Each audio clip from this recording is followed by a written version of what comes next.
Massing Russian soldiers along the Ukrainian border mirrors the troop buildup that preceded Moscow's annexation of the Crimean peninsula. But President Vladimir Putin appears to have a different approach to Russian-speaking Ukrainians in the southern and eastern provinces, some of whom want him to send troops to protect them. American University professor Keith Darden says Mr. Putin sees those separatists not as future Russians, but more as a lever to influence what happens in Ukraine. Whereas Crimea he saw as a strategic asset that was important to pull away. The strategic value of the south and the east of Ukraine is within Ukraine as a bulwark against Kyiv turning further to the west, joining NATO, engaging more actively with the European Union. So he wants to keep them in Ukraine, but more powerful.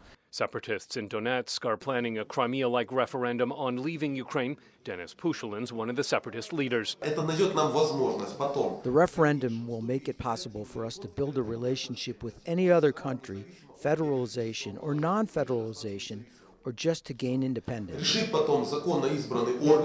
Federalism's the most likely way Moscow would seek to maintain its hold on Russian speakers in the south and east. But such an outcome would give up far too much to Mr. Putin, says Heritage Foundation researcher Ariel Cohen. What is really federalization of Ukraine?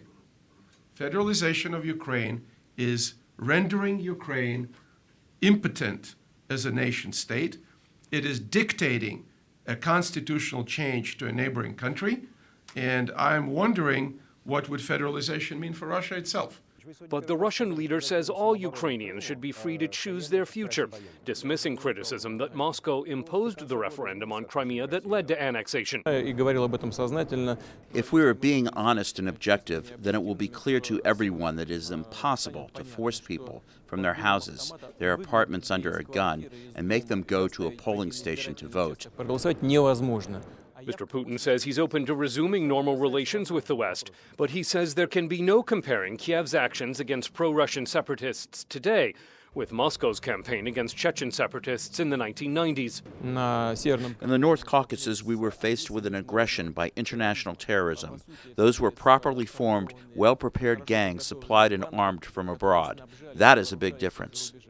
Reagan administration Soviet advisor John Lanksowski says President Putin's approach here is rife with Soviet-era tactics. Moscow is paranoid. This was a classic Soviet strategic deception theme. It is designed to get everybody in the West to believe that we have to handle Moscow with kid gloves. We cannot provoke them too much. We cannot resist what they're doing, or else it will provoke them and make things worse. Russia says its troops along the border are not meant to interfere in Ukraine and are only there as a precaution against any spillover of violence. Scott Stearns, VOA News at the State Department.